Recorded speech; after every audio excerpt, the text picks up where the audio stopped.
Good morning, students. You have studied the various related terms in the chapter motion, like speed, velocity, distance, displacement, and the rate of change of velocity, that is called acceleration, and the concept of average speed also. And now we are going. Let us recall once again all the previous term.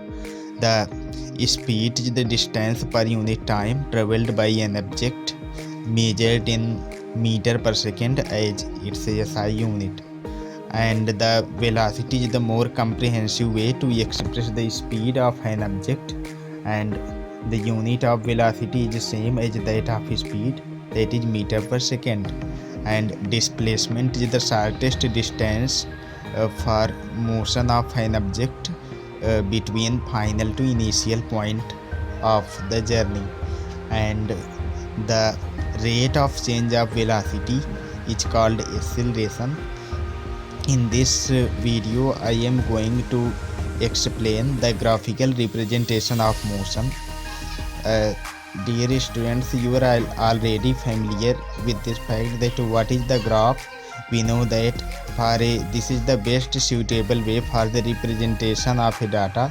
For example, if you have to maintain a record for a cricketer that for his innings that he scored, for some innings, some last innings, what he has scored in few matches, then we will select a suitable way by the graph to express the data on the graph. Here we know that motion, in this chapter motion, there are very related terms, that is time. Time is related to all of parameters used in the chapter motion, like the time relates to the speed, the time relates to the distance. For example, if some object is keeping on moving for some time, then the distance traveled by the object will be directly proportional to the time elapsed in the journey. Means the longer will be the time of journey, longer will be the distance covered by the object. So it means that time relates to the distance. And similarly, time relates with the speed or velocity also. If object is not having a constant velocity, or in case of non-uniform motion, then as we move from a point, then the velocity or speed of the object will continuously change with time. And another parameters like displacement and acceleration, they also relates with time. So time relates with all of parameters, so we will express all these parameters as velocity, speed, displacement and acceleration by the graph, or with the help of graph with a relation to the time. So first of all, let us understand the distance time graph. ये distance time graph में क्या होता है, आपने graph के बारे में earlier classes में जानकारी ली हुई है कि जो ग्राफ होता है इसमें 2 एक्सिस होते हैं। कार्टेशियन प्लेन में ग्राफ ड्रा किया जाता है, जैसा कि आप इस पेज में देख पा रहे हैं, एक ग्राफ बना हुआ है और इसमें 2 एक्सिस का नाम होता है। एक जो आपका हॉरिजॉन्टल एक्सिस होता है उसको कहते हैं एक्स एक्सिस, और दूसरा जो खड़ी लाइन होती है या वर्टिकल एक्सिस होता है उसको कहते हैं वाई एक्सिस। ये दोनों जिस पॉइंट पे कट करते हैं उसको कहते हैं पॉइंट ऑफ ओरिजिन। वहाँ पे एक्स एंड वाई दोनों एक्सिस ओरिजिन से स्टार्ट होते हैं, यानी दोनों एक्सिस की वैल्यू 0 होती है। तो students, please make sure that for graphical representation of motion, if you consider any type of graph, then you will find that the time is always taken along the x-axis only, because this x-axis is the independent axis, means the y-axis depends on the x-axis, and here the time is represented or taken along the x-axis always, because the time does not depend to any other parameter. Time सभी से independent है, इसीलिए इसके लिए हमेशा x axis को select किया जाता है। आप अगर डिस्टेंस देखिए यहाँ पे एग्जाम्पल में, अगर यूनिफॉर्म मोशन हो रही है, यूनिफॉर्म मोशन मीन्स ऑब्जेक्ट अगर equal distance equal time interval में कवर कर रहा है, तो जो ग्राफ होगा वो डिस्टेंस एंड टाइम यानी कि वाई और एक्स दोनों एक्सिस को बाइसेक्ट करता हुआ जाएगा, एग्जैक्टली दोनों के बीच से होता हुआ जाएगा, जैसा कि आप यहाँ पे देख पा रहे हैं। और जो टाइम इंटरवल में जितनी डिस्टेंस कवर की हुई है उसको पॉइंट करके टाइम एक्सिस पे या एक्स एक्सिस पे टाइम और वाई एक्सिस पे जो ट्रेवल्ड डिस्टेंस है उसको एक्सप्रेस कर दिया जाता है। जैसे कि ये यहाँ पे टाइम मिनट में है और जो आपकी डिस्टेंस है वो किलोमीटर में है। तो जो पहले जो 0 मिनट पे जो डिस्टेंस है वो 0 है क्योंकि जर्नी स्टार्ट नहीं हुई। After 20 minute distance 10, after 40 minute distance is 20, interval हुआ आपका 10 से 20 के बीच में 10 किलोमीटर का, और जो टाइम इंटरवल हुआ वो भी हुआ 20 to 40 यानी कि 20 मिनट का। इसी प्रकार 40 to 60 interval of 20 second, and here the distance covered 20 to 30 that is a difference of 10 kilometer. So this graph represents uniform motion. This graph represents the relation between distance and time in case of uniform motion. अगर हमें किसी भी point की uniform motion का ये जो graph आप यहाँ पे देख पा रहे हैं, अगर हमें किसी भी पॉइंट या किसी भी पार्ट को देख करके अगर हमें किसी यहाँ पे स्पीड मालूम करना हो या फिर वेलोसिटी मालूम करना हो, तो यूनिफॉर्म केस में हम जानते हैं कि वेलोसिटी या स्पीड ये वेरी करेगी नहीं, एग्जैक्टली सेम रहेगी चाहे जितनी देर तक मोशन हो। तो हम जानते हैं कि ये स्पीड इज इक्वल टू होता है डिस्टेंस अपॉन टाइम। तो हमें करना होगा कि डिस्टेंस का जो हम इंटरवल लेंगे वो 10-10 मिनट का है, उसी के करस्पॉन्डिंग हम एक टाइम का इंटरवल लेंगे और दोनों को माइनस करेंगे। वेलोसिटी या स्पीड हो जाएगी s2 minus s1 upon t2 minus t1। s2 minus s1 means अगर आपको 0 से 20 मिनट के बीच का अगर स्पीड कैलकुलेट करना है, तो देखिए जो आपका पहला जो डिस्टेंस का इंटरवल है वो है s2 माइनस s1 यानी s2 आपका 10 and s1 0। 10 minus 0 upon time 20 minus 0, 10 upon 20 that is 10 upon 20 means 1 upon 2 and that is 0.5 kilometre पर मिनट इसलिए क्योंकि टाइम आपका मिनट में। सिमिलरली अगर आप कहीं और से कैलकुलेट करना चाहें, जैसे इसका जो सबसे टॉप मोस्ट पार्ट है जहाँ पे डिस्टेंस में 40 और 30 लिखा हुआ है, तो आपको यहाँ टाइम इंटरवल का लास्ट पार्ट लेना पड़ेगा 60 to 40। आप यहाँ पर भी वेलोसिटी सेम पाएंगे, 40 माइनस 30 माइनस करने पे आएगा 10 अपॉन 60 माइनस 40, 60 माइनस 40 20 आएगा। So 10 upon 60 minus 40 that is 20.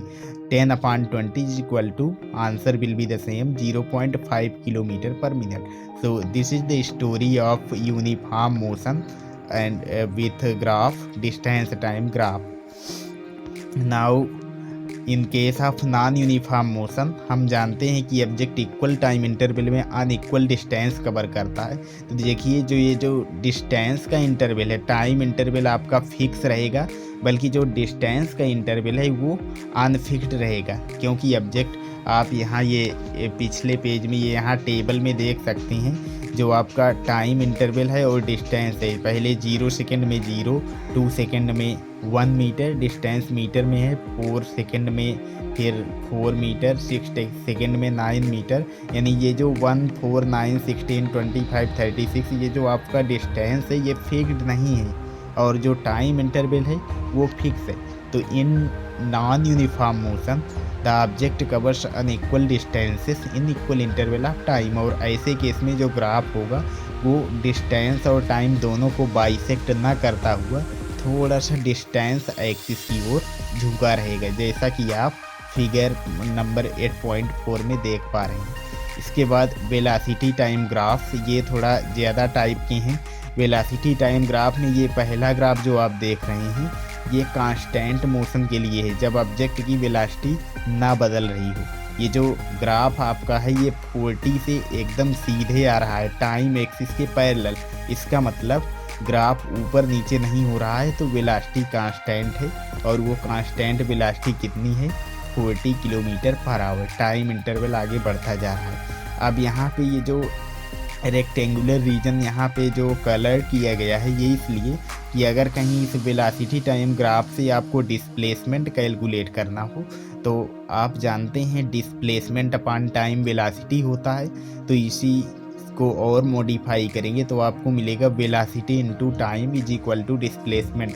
तो आपको अगर जो भी टाइम इंटरवल दिया जाए कि आप 1 से 4 आवर के बीच ऑब्जेक्ट द्वारा ट्रेवल किए गए डिस्प्लेसमेंट कैलकुलेट कीजिए, तो आप उसी टाइम इंटरवल से इस ग्राफ पे 2 परपेंडिकुलर लाइन ड्रा करेंगे। फॉर एग्जांपल जैसे आपको यहाँ अगर 1-2 आवर और 4 आवर के बीच अगर कैलकुलेट करना होता है डिस्प्लेसमेंट, तो जहाँ पे पॉइंट 2 टाइम एक्सिस पे लिखा हुआ है यहाँ से ऊपर की ओर ग्राफ में एक परपेंडिकुलर प्लॉट करेंगे, और साथ ही साथ जो लास्ट वाला पॉइंट होगा 4 जहाँ पे लिखा हुआ वहाँ से परपेंडिकुलर प्लॉट करेंगे। इन दोनों के बीच का जो रीजन होगा वो कोई ना कोई शेप होगी, और उस शेप का आपको यहाँ ग्राफ की हेल्प से एरिया फाइंड करना होगा।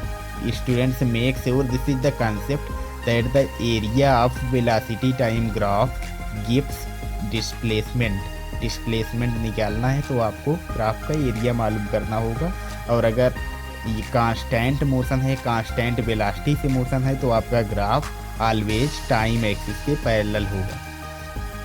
नेक्स्ट, अगर आपकी वेलोसिटी जो है वो कंटिन्यूसली रेज कर रही हो, बढ़ रही हो, मींस एक्सेलरेशन लगा हुआ हो, एक्सेलरेशन का काम होता है वेलोसिटी को इंक्रीज करना, तो आपका जो ग्राफ होगा वो अगर कांस्टेंट एक्सेलरेशन होगा तो स्पीड कंटिन्यूसली बढ़ेगी। देखिए यहाँ पे 8.6 नंबर ग्राफ में यहाँ पे 10, 20, 30, 40 ये मीटर पर सेकंड में वेलोसिटी कंटिन्यूसली 10 करके रेज हो रही है। इसका मतलब कि कांस्टेंट एक्सेलरेशन है, और ऐसे केस में जो ग्राफ होगा वो वेलोसिटी और टाइम एक्सिस को बाइसेक्ट करेगा।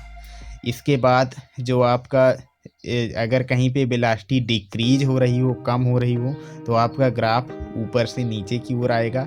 अगर नॉन यूनिफॉर्म एक्सेलरेशन हो, ये जो आपका ऊपर से नीचे की ओर ग्राफ आ रहा है, ये आपका जहाँ पे ए लिखा हुआ है 8.6 का जो आपका पार्ट ए है, इस पे आप देख सकते हैं यहाँ पे जो ग्राफ है वो 20 से नीचे आ रहा है। जैसे ही 6 में टच होगा तो इसका मतलब है कि वेलोसिटी 0 हो जाएगी, क्योंकि सबसे निचला पॉइंट होगा और वेलोसिटी एक्सिस का जो सबसे निचला पॉइंट है वो 0 पर है। यानी ऑब्जेक्ट पहले स्टार्टिंग में जब टाइम 0 है तो 20 मीटर पर सेकेंड, इसके बाद 1 है तो 20 से देखिए 20 के बाद जो आपका ग्राफ में डॉट लगा है 20 से थोड़ा नीचे, मतलब 20 से कम वेलोसिटी। इसके बाद और नीचे जब टाइम और ज़्यादा बढ़ेगा, जैसे आप एग्जैक्टली ये 3 पे आ जाएंगे तो आपकी जो वेलोसिटी है वो 10 अप्रॉक्स हो जाएगी। इसके बाद जब आप 5 पे आएंगे तो आपकी वेलोसिटी 5 हो जा रही है, 6 पे आते आते वेलोसिटी एकदम 0 हो जा रही है।